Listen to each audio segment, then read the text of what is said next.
নমস্কার বন্ধুরা, চামেলি মণ্ডল চ্যানেলে আপনাদের সবাইকে স্বাগত জানাই।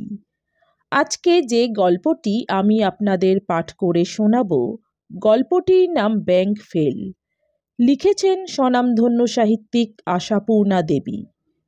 আশা করছি গল্পটি আপনাদের ভালো লাগবে।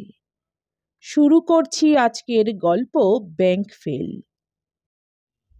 দক্ষিণ কলিকাতার বিরাট অজগর দেহ যথেষ্ট অগ্রসর হতে হতে যেখানে এসে বিশ্রাম নিয়েছে, বিকৃতরুচি গ্রাম্য রূপ আর উদ্ধত আধুনিকতার বেখাপ্পা মিশেলের মাঝখানে, সেইখানে অনেকটা জায়গা দখল করে মাথা তুলে দাঁড়িয়ে আছে মজুমদার সাহেবের প্রকাণ্ড বাড়িখানা।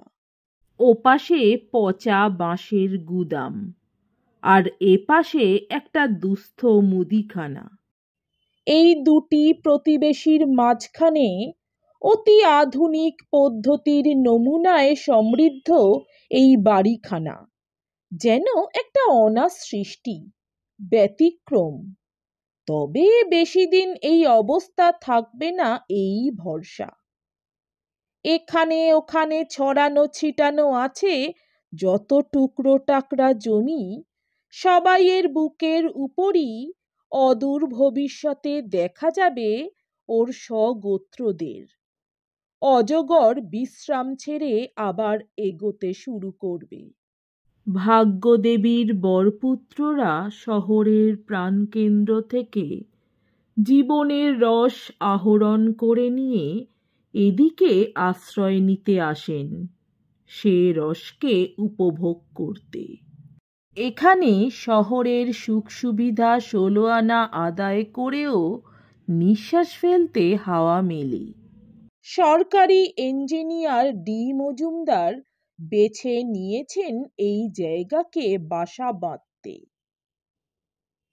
পড়ন্ত বেলা, পশ্চিম আকাশে তখনও বর্ণের সমারোহ। বাড়ির সামনে গেটের বাইরে দাঁড়িয়ে একটি মেয়ে ইতস্তত তাকাচ্ছিল উপরের দিকে। ছাতে, বারান্দায়, জানালায় যদি দেখা মেলে কারুর, কিন্তু না, কেউ নেই।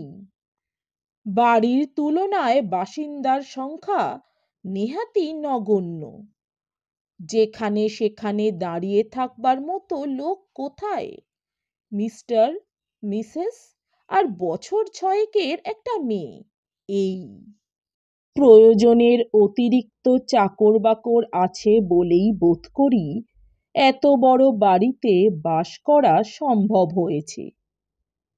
মিনিট খানেক অপেক্ষা করে ঢুকে পড়ল মেয়েটি গেট ঠেলে। অগত্যা কলিং বেল টিপেই জানাতে হবে নিজের আগমন সংবাদ। মেয়েটির আঁটোসাঁটো পাতলা ঝরঝরে চেহারা থেকে বয়স ধরে ফেলা শক্ত। 27 হওয়া বিচিত্র নয়, 19 হওয়াও অসম্ভব নয়। তবে পরনের পরিচ্ছদ প্রায় দুস্থ। এ বাড়ির আত্মীয় গোষ্ঠীর কেউ নয় সে, এক নজরেই বোঝা যায়। হয়তো সাহায্য প্রার্থিনী, হয়তো কর্মপ্রার্থিনী। গায়ে সাধারণ একটা পাতলা ছিটের ব্লাউজের ওপর ঘুরিয়ে পরা একখানা সরু কালাপার সাদা শাড়ি, হাতে মাত্র 2 গাছি করে চুড়ি, আর কোথাও নেই বাহুল্য ভার। শুধু নিরীক্ষণ করলে বোঝা যায় চশমার জাতটা কুলীন। বোধ করি ওই জিনিসটাতেই ওর যা কিছু শখ। বেল টিপতেই সঙ্গে সঙ্গে বেরিয়ে এলো একটা চাকর। কিছু জিজ্ঞেস করলে না, শুধু আপাদমস্তক দেখে নিলে একবার। দেখে নিলে সসম্ভ্রমে আহ্বান করে বসাবার প্রয়োজন আছে কিনা। না, গাড়ি করে আসেনি। গেটের বাইরে গাড়ির একখানা চাকাও নেই। পায়ে হেঁটে এলে পায়ের ওপরই দাঁড় করিয়ে রাখা চলে তাদের। তার বেশি কিছু করবার প্রয়োজন নেই। মেয়েটি নিঃশব্দে হাতের ব্যাগটা খুলে চাকরটার হাতে তুলে দিলে একটা খবরের কাগজের কাটিং। কর্মখালির বিজ্ঞাপন আজকের কাগজেই প্রথম বেরিয়েছে। কন্যার জন্য শিক্ষয়িত্রী চেয়েছেন মজুমদার সাহেব। কাটিংটা নিয়ে বাড়ির মধ্যে ঢুকে গিয়ে মিনিট খানেক পরেই ফিরে এলো সে। সামান্য একটু ইঙ্গিতেই বুঝিয়ে দিলে, ভিতরে ঢুকতে পারো, ডাক পড়েছে তোমার। ভিতরে অপেক্ষা করছিলেন মিস্টার নয়, মিসেস। ঘরে ঢুকতেই মুহূর্তের জন্য দৃষ্টি বিনিময়। দুজনে দেখে নিলেন দুজনকে। কারণ বলা শক্ত, প্রসন্নতা ফুটে উঠল না কারোরই মুখে। আমি এই অ্যাডভার্টিসমেন্টটা দেখে এসেছিলাম। কর্মপ্রার্থিনী নিজের চেয়ারটায় জড়সড় হয়ে বসে কুণ্ঠিতভাবে বলে, সে তো দেখতেই পাচ্ছি। হাতের লেশ বোনা স্থগিত রেখে নীরস স্বরে উত্তর করেন গৃহকর্ত্রী। আপনি পারবেন বলে মনে করেন? এর আর পারাপারি কি? অল্প একটু হাসি দেখা দেয় মেয়েটির মুখে। ছোট্ট একটি বাচ্চাকে পড়ানো কি এমন শক্ত? শুধু তো পড়ানো নয়, গৃহকর্ত্রী পদমর্যাদা অনুযায়ী ভারী কি চালে বলেন, শুধু পড়িয়ে কর্তব্য শেষ করলে চলবে কেন? সারাক্ষণের জন্যে দেখাশোনা, তদারকি সবই করতে হবে। সে তো নিশ্চয়ই। মেয়েটি সহজভাবে সায় দেয়। এতটা খরচ করছেন যখন, সেদিকটা দেখাও আমার কর্তব্য হবে বই কি। তার জন্যে ভাববেন না, ঠিক হয়ে যাবে। আপনি থাকেন কোথায়? শ্যামবাজারের ওদিকে। গৃহিণী অপ্রসন্ন মুখে একটু আলোক রেখা দেখা দেয়। বলেন কি, অত দূর? এখানে এত দূরে আসা কি সুবিধে হবে আপনার? বেশ বোঝা গেল এই অল্প বয়সী এবং প্রায় রূপসী মেয়েটির আসার অসুবিধেটাই বাঞ্ছনীয় তাঁর পক্ষে। অসুবিধে আর কি, সর্বদা থাকতে হবে এখানে, এইটাই তো মেন কন্ডিশন রয়েছে আপনাদের। তা আছে বটে। গৃহকর্ত্রী আগের মতোই নীরস স্বরে বলেন, তবে আমাদের আইডিয়া হচ্ছে একটু এল্ডারলি, মানে দুরন্ত বাচ্চাকে ট্যাকল করতে হলে বয়সটা কিছু ভারী হওয়া দরকার। আপনার এ ধারণা কিন্তু ঠিক নয়। ছোট্ট বাচ্চার ওপর একটা ভারী বয়সের ভার চাপিয়ে দেওয়াই কি ভালো? বরং যাতে সহজভাবে মিশতে পারে। আপনি আমার বেবিকে জানেন না। বেবির মা প্রয়োজনের ক্ষেত্রে হাঁড়ির খবর প্রকাশ করতে দ্বিধা করেন না। বেজায় দুরন্ত আর সাংঘাতিক বেয়ারা। ভয় খাইয়ে দেবার জন্যে এটা একটা কূটনৈতিক চাল হওয়াও অসম্ভব নয়। কিন্তু কর্মপ্রার্থিনী নাছোড়বান্দা। এত বড় সাংঘাতিক কথা শুনেও ভয় খায় না। দিব্য হাস্য বদনে বলে, সে আমি ঠিক ম্যানেজ করে নিতে পারবো, তার জন্যে আটকাবে না। আপনি তো বলছেন আটকাবে না, কিন্তু আমার নিজের দিক থেকেও তো বিবেচনা করবার কিছু থাকতে পারে। স্পষ্টাস্পষ্টই মনের গলদ প্রকাশ করে ফেলেন ভদ্রমহিলা। আপনার মতো এত কম বয়সী লোককে ঠিক উপযুক্ত মনে করতে পারছি না আমি। কর্মপ্রার্থিনীর টান করে বাঁধা চুলের নিচে তকতকে মাজা কপালে ঘাম ফুটে ওঠে শিশিরকণার মতো। সেও এবার কণ্ঠে আমদানি করে শুষ্ক কাঠিন্যের সুর। মনে না করাটা আপনার ইচ্ছাধীন, তবে বিবেচনাটা আগে করে নিয়ে অন্য সব টার্মসের মধ্যে ওটাও উল্লেখ করা উচিত ছিল নাকি? বটে, প্রথম দর্শনে একটু মিনমিনে ভালো মানুষ বলে মনে হচ্ছিল, ভেতরে জাত কেউটে, একে পুষতে হবে বাড়িতে, আর কিছু নয়।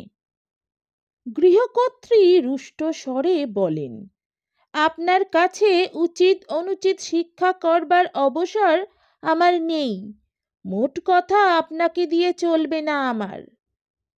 চাকরির আশা বড় সর্বনেশে জিনিস, কেউটা ফনা গুটিয়ে নিতে দেরি করে না। এবার কণ্ঠে অনুনয়ের সুর। দেখুন, আমার বড় বেশি দরকার। আপনার চাইতে অনেক বেশি দরকার অসংখ্য লোকের রয়েছে। দরকারটা একটা কোয়ালিফিকেশন নয়। মুখের মতো কথা শুনিয়ে দিতে পেরে ভারী একটা আত্মপ্রসাদ অনুভব করেন মিসেস মজুমদার। মুখ দেখে মনে হচ্ছে তিনি যেন একটা অফিসের বড়সড় অফিসার। চুনোপুটি উমেদারের সঙ্গে আর বেশি কি ভদ্রতা করবেন? মেয়েটাকে কিন্তু বড্ড বেহায়া বলতে হয়। এর পরেও বলে কি না, তাও আবার মুচকি হেসে। তাছাড়া কিছু কোয়ালিফিকেশন তো রয়েছে। ধরুন, এমএতে ফার্স্ট ক্লাস, বিএতে ইকোনমিক্সে অনার্স ছিল, এদিকে মিউজিকেও যথেষ্ট ঝোঁক আছে, স্পোর্টে, সুইমিংয়ে। থাক, বোঝা যাচ্ছে আপনি একেবারে অলরাউন্ড, কিন্তু অতটুকু মেয়ের জন্যে এতর প্রয়োজন আছে বলে মনে করি না আমি। আপনি বরং চেষ্টা করলে এর চাইতে অনেক ভালো জব পাবেন। কোথায়? মেয়েটির কণ্ঠে যেন হতাশার সুর ফুটে ওঠে। চাকরির বাজার বড় খারাপ। বলছিলাম, মিস্টার মজুমদারের সঙ্গে দেখা করবার সুবিধে হয় না একবার? অর্থাৎ তার কাছে এছাড়া নতুন কিছু শোনবার আশা করেন নাকি? করলে সেটা ভুল হবে। প্রত্যেক শব্দটির কোণে কোণে ঝিলিকি মারে একখানি ধারালো ছুরির ডগা। আস্পর্ধা কম নয়, ঘোড়া ডিঙিয়ে ঘাস খেতে চায়। মনে করেছে ছলাকলা অনুরোধ উপরোধের কায়দায় কাজটা বাগিয়ে নেবে। বলাও যায় না যে মানুষ এই বেলা আপদ বিদায় করা দরকার। বাড়ি ফেরার সময় হয়ে গেছে মিস্টারের। নিরুত্তর মেয়েটি ঘাড় ফিরিয়ে তাকিয়ে রয়েছে বাইরের দিকে। তার মানে সাহেবের আসার অপেক্ষা করছে। আর নয়, বেবি জননী এবার গাম্ভীর্যের চরম পর্দা থেকে বাণী প্রচার করেন। আমার কাছ থেকেই শেষ কথা পাচ্ছেন। আর কিছু আশা করে মিথ্যে কষ্ট পাবার প্রয়োজন দেখছি না। এত বেশি করে যে বোঝাতে হচ্ছে আপনাকে, এজন্য দুঃখিত। আচ্ছা, আমার এ সময় অবসর কম, অর্থাৎ সভ্য ভাষায় দূর হও। কিন্তু কর্মপ্রার্থিনীর সৌভাগ্য কি দুর্ভাগ্যক্রমে ঈশ্বর জানেন, এমন একটা সন্ধিক্ষণে পর্দা ঠেলে ঘরে ঢুকলেন মিস্টার মজুমদার এবং হঠাৎ একজন অপরিচিতা মহিলাকে দেখেই বোধহয় স্থাণুর মতো দাঁড়িয়ে গেলেন। তুমি হেঁটে এলে নাকি? মিসেসের কণ্ঠস্বরে যেন আর্তনাদের আভাস। গাড়ির কি হলো? গাড়িটা ও গাড়িটা প্রায় দরজায় এসে খারাপ হয়ে গেল। উত্তরে গৃহিণী কি বলতেন কে জানে। নাছোড়বান্দা মেয়েটা ইত্যবসারে চেয়ার থেকে উঠে দাঁড়িয়েছে নমস্কারের ছুতোয়। শুধু দাঁড়িয়েই ক্ষান্ত হয়নি, এগিয়েছেও খানিকটা। উহ, কি বাচাল মেয়ে! স্বচ্ছন্দে বলছে। আমাকে একটু অনুগ্রহ না করলে তো চলে না। মানে, ইয়ে, আজকের কাগজে একটা অ্যাডভার্টিসমেন্ট দিয়েছিলেন না, সেইটার জন্যেই এসেছিলাম। পেলে ভারী সুবিধে হতো আমার। মিস্টার কিংকর্তব্য বিমূঢ়। কথার জের টেনে চলে মেয়েটা। ইনি তো আমাকে দরজা দেখিয়ে দিয়েছেন। আপনি কি বলেন? আমি আহ, আমি এতেও যদি কেউ তেলে বেগুনে জ্বলে না ওঠেন, তাহলে তিনি গৃহকর্ত্রী নামের অযোগ্য। অতএব জ্বলেই ওঠেন ভদ্রমহিলা। জ্বলে উঠে বলে ওঠেন, দেখুন, এতক্ষণ ভাবছিলাম ভদ্রভাবেই বিদায় দেওয়া যাবে আপনাকে। দেখছি তা নয়। যান, যথেষ্ট সময় নষ্ট করেছেন আমার, আর নয়। কিন্তু চাকরি একটা যে বিশেষ দরকার আমার, মিস্টার মজুমদার। মেয়েটির কণ্ঠে যেন অনুনয় ঝরে পড়ে। অবশ্য এ সত্ত্বেও বোঝা যাচ্ছে ঘোড়া ডিঙিয়ে ঘাস খাবারই চেষ্টা তার। আমি আমি কি করব? আমার দ্বারা কিছুতেই আর সহজ হতে পারেন না ভদ্রলোক। আপনার দ্বারা কিছুই হওয়া সম্ভব নয় বলছেন? তাহলে আর কি করা যাবে? আমার দুর্ভাগ্য। অনেক আশা করে এসেছিলাম, তা দেখছি আপনি নেহাতি নিরুপায়। আচ্ছা, নমস্কার। হ্যাঁ, আপনাকেও। এবারে দেখুন চেষ্টা করে মনের মতো একটি বুড়ি টুড়ি জোটাতে পারেন কি না। তবু কিছুটা নির্ভয়ে থাকতে পারেন। চাকরির আশায় হতাশ হলেও কৌতুক ছটায় মুখটা আলোকিত হয়ে ওঠে মেয়েটির। বোঝা গেল এতক্ষণ অবোধের ভান করলেও মিসেস মজুমদারের প্রবল আপত্তির মূল কারণ বুঝতে দেরি লাগেনি তার। অসহ্য! বংশীলাল, রামরতন! মিসেস মজুমদারকে ব্যঙ্গ করতেই এসেছে তবে মেয়েটা? এত দুঃসাহস! কিন্তু তাই করে পার পেয়ে যাবে তাঁরই বাড়িতে বসে, আর জড়ভরতের মতো দাঁড়িয়ে থাকবেন মজুমদার সাহেব? রাগে সর্বশরীর কাঁপতে থাকে তার।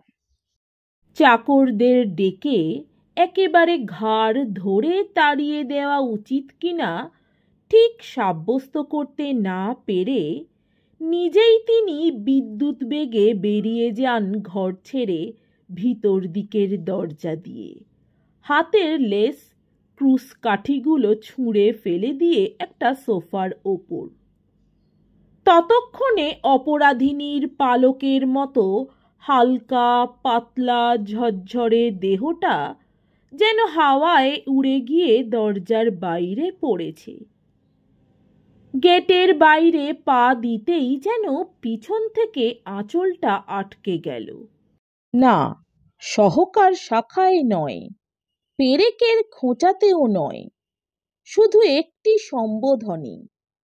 বহু যুগের ওপার থেকে ভেসে আসা একটি পরিচিত ডাক। পারমিতা! আটকে যাওয়া আঁচল ছাড়িয়ে নেওয়ার ভঙ্গিতে ঘুরে দাঁড়ায়।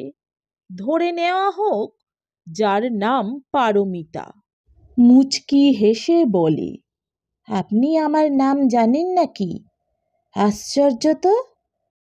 পরিহাস থাক পারমিতা, বলো, আমি কি তোমায় কোনো সাহায্য করতে পারি না? কই আর পারলে। বিদ্যুৎ খেলে গেল পারমিতার চশমায় ঢাকা ঈষৎ সোনালি দুটি চোখে। আশা করে এসেছিলাম, পুরনো বন্ধু হয়তো চাকরিটা না দিয়ে পারবে না। আমি যে কত নিরুপায় পারমিতা, তা যদি সে তো দেখতেই পাচ্ছি। আহা, দুঃখ হচ্ছে তোমার জন্যে। কাজটা যদি দিতে পারতাম তাহলে তাহলে নিজেকে শ্রেষ্ঠ সুখী মনে করতাম পারমিতা। সত্যি? হাসির ঝিলিক ঠিকরে পড়ে ওর কথায়। সত্যি? কত সহজে সুখী হতে পারো তুমি, বিধাতার আশীর্বাদ। কথা চাপা দিতে পারবে না পারমিতা। কিছু প্রায়শ্চিত্ত আমায় করতে দাও। এই নাও আমার চেক বই, যা খুশি ফিগার বসিয়ে নাও। আহ দীপক, বোকার মতো অত ভোঁতা কথাগুলো বলো না আর, দোহাই তোমার। আচ্ছা, যাও পালাও, আর বেশি দুঃসাহস করো না। ওপরওয়ালার ভয় নেই। পাখির মতো যেন উড়ে চলে যায় পারমিতা। খানিকটা তফাতে অপেক্ষা করছিল একখানা প্রকাণ্ড গাড়ি। দরজা খোলা, ড্রাইভার নেই। চালকের আসনে অর্ধশায়িত ভঙ্গিতে পড়ে পড়ে সিগারেট ধ্বংস করছিলেন মালিক স্বয়ং। দ্রুত লঘু পায়ে এসে গাড়িতে উঠে পাশে বসে পড়ল পারমিতা। এখন আর কৌতুকের আভাস দেখা যাচ্ছে না মুখে, বরং বলা যায় মনে হচ্ছে যেন এইমাত্র এমন একটা ব্যাংক ফেলের খবর শুনে এসেছে যে ব্যাংকে ওর মোটা টাকা জমা ছিল। হাতের সিগারেটটা ফেলে সোজা উঠে ভদ্রলোক দরাজ গলায় বলে ওঠেন, হলো তোমার? হলো। উহ, এদিকে মশাতে প্রায় শেষ করে এনেছিল আমাকে। মনে হচ্ছিল যে কত যুগ যুগান্তর গেছো তুমি। এই সাউথ আফ্রিকার জঙ্গলে যে তোমার কোনো বন্ধু আছে জানতাম না তো কখনো। আমার কতটুকুই বা তুমি জানো? তা বটে। যাক, দেখে বন্ধু খুব খুশি হলো তো। দেখা হয়নি। দেখা হয়নি? বলো কি? এতক্ষণ তবে করছিলে কি? খুঁজছিলাম, যদি দেখা পাই। ছি ছি, শুধু শুধু এতটা সময় নষ্ট। গরিব বন্ধুর বাড়ি আসছো বলে এত ঘটা করে গরিব টরিব সেজে এলে, সব বাজে হলো। কি খবর? বাড়ি ছেড়ে উঠে গেছেন বুঝি? না, মরে গেছে। মরে গেছে? নিজের বাচালতায় লজ্জায় মুহূর্তে মুখ হয়ে যান ভদ্রলোক। কিন্তু কথা বলার একই শ্রীহীন ভঙ্গি পারমিতার। আকস্মিক আঘাতে? সত্যি, বন্ধুর সঙ্গে দেখা করতে এসে মৃত্যু সংবাদ পাওয়া। স্ত্রীর বাচনভঙ্গির রূঢ়তা ঢাকতে চেষ্টা করেন ভদ্রলোক নিজের কোমলতা দিয়ে। ইস, মারা গেছেন? কি ভয়ানক! অদ্ভুত। কেন অদ্ভুত কেন? মরাই তো মানুষের পেশা। স্বামীর আরেকটু কাছে সরে আসে পারমিতা। আমিও একদিন মরে যাব হয়তো। ভালো মানুষ ভদ্রলোক শোকে সান্ত্বনা দেবার উপযুক্ত কথা খুঁজে না পেয়ে গাড়ির গতিটাই বাড়িয়ে চলেন ক্রমশ। আর পারমিতা বোধ করি বন্ধুর মৃত্যু শোকেই দুহাতে মুখ ঢেকে কাঁদতে শুরু করে এতক্ষণ পরে। সকালবেলা কাগজের এই বিজ্ঞাপনটাতে দৈবাৎ চোখ পড়ে যাওয়া পর্যন্ত যে কৌতুক অভিনয়ের কল্পনায় খুশিতে উপচে পড়ছিল সে সারাদিন ধরে, তার লেশমাত্র খুঁজে পাওয়া যায় না আর। কিন্তু কেন? আর কি? এছাড়া আর কি আশা করেছিল পারমিতা? কি হলে খুশি হতো? নমস্কার, আমার গল্প পাঠ ভালো লাগলে দয়া করে আমার চ্যানেলটি সাবস্ক্রাইব করে দেবেন। লাইক, কমেন্ট, শেয়ার করতে ভুলবেন না। অনেক ধন্যবাদ।